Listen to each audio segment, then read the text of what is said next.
Good morning everyone. Radhe Radhe, जय श्री कृष्णा। तो आज हम आपके साथ शेयर करने वाले हैं गुरुवार के दिन हमें कैसे पूजा करनी चाहिए, क्या क्या हमें नियम करनी चाहिए। गुरुवार की पूजा के साथ साथ आज मैं आपको बताने वाली हूँ, यकीन मानिए अगर आपने विधि विधान से गुरुवार की पूजा कर ली तो आपके घर से दरिद्रता दूर चली जाएगी और विष्णु भगवान की असीम कृपा से आपका घर धन धान्य से भर जाएगा। तो वीडियो में अंत तक बने रहिएगा ताकि आपसे कोई पार्ट मिस ना हो जाए। तो देखिए, गुरुवार के दिन हमें डीप क्लीनिंग नहीं करनी है, थोड़ा बहुत आप क्लीन कर सकते हैं। तो यहाँ पर मैंने मंदिर को हल्का फुल्का साफ कर लिया है, ज्यादा डीप क्लीनिंग नहीं करी है। लड्डू गोपाल को मैंने जगह के बिठा दिया है, तो अभी मैंने दूध गर्म करके पिलाया है। तो सुबह में मैं सबसे पहले दूध पिलाती हूँ, उसके बाद ही स्नान कराती हूँ। जब तक हमारे ठाकुर जी दूध का पान कर रहे हैं हम पूजा की तैयारी कर लेते हैं। पूजा की प्लेट वगैरह मैंने नहाने से पहले ही साफ करके रख दी थी। घर के गार्डन में जो भी फूल थे वो मैंने तोड़ के रख लिए हैं। अगर आपके पास फूल ना हो तो बिना फूल के भी आप पूजा कर सकते हैं, क्योंकि रोजाना वाली पूजा में अगर नहीं भी हो तो चलेगा। 1 लोटा ताजा जल मैंने सूर्यदेव को अर्घ देने के लिए भर लिया है, साथ ही 1 लोटा जल तुलसी में जल देने के लिए। तो इसमें थोड़ी सी हम चीनी की दाने डाल लेंगे। जो फ्रेश वाला आज का दूध है वो अभी आया नहीं है, आएगा अभी। जो कल का फ्रिज में रखा था उसी में से 1 टीस्पून मैंने इसमें डाल दिया है। तो खाली जल हमें नहीं चढ़ाना चाहिए, उसमें शुगर या फिर हल्दी थोड़ा सा कुछ आप डाल लीजिएगा। गुरुवार के दिन मैं रात को ही भिगो के रख देती हूँ चने की दाल। आज के दिन विष्णु भगवान को चने की दाल का ही भोग लगाया जाता है।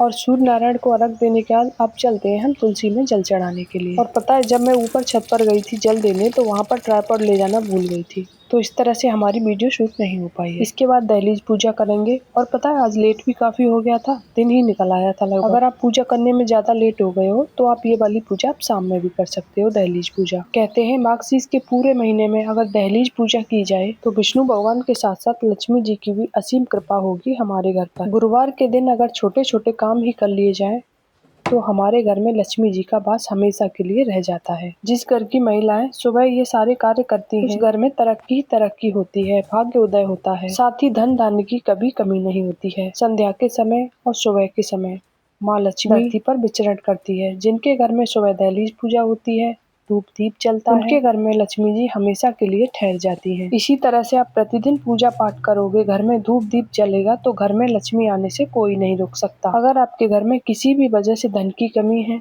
गुरुवार के दिन चने की दाल और गुड़ लोटे में डालकर केले के वृक्ष में पूजा करें। अगर केला का वृक्ष आपके आसपास नहीं है या किसी भी वजह से आप पूजा नहीं कर पा रहे हैं तो विष्णु भगवान के किसी भी स्वरूप की आप पूजा कर सकते हैं। यकीन मानिए, अगर आपने विष्णु भगवान को प्रसन्न कर दिया तो लक्ष्मी जी की कृपा अपने आप ही आपके घर पे आ जाएगी। तो यहाँ पर मैंने लड्डू गोपाल को स्नान करा दिया है और सुंदर से वस्त्र पहनाकर श्रृंगार कर दिया है। अगर आपके पास लड्डू गोपाल नहीं है तो विष्णु भगवान की तस्वीर भी आप ले सकते हैं। घर के मंदिर में जो भी विग्रह हैं सभी को भावपूर्वक स्नान करा दिया है। उसके बाद फल फूल चढ़ा देंगे। इसके बाद हम ठाकुर जी को इत्र लगा देंगे, क्योंकि सुगंधित बहुत ही ज्यादा प्रिय है। भीगी हुई चने की दाल और तुलसी का दल डालकर मैंने विष्णु भगवान को भोग लगाया है। और आज क्या था, गुड़ नहीं था घर में, तो इसलिए मैंने बतासे रखे हैं। चने की दाल का हमें बाद में क्या करना है ये वीडियो में मैं आगे आपको बताऊंगी।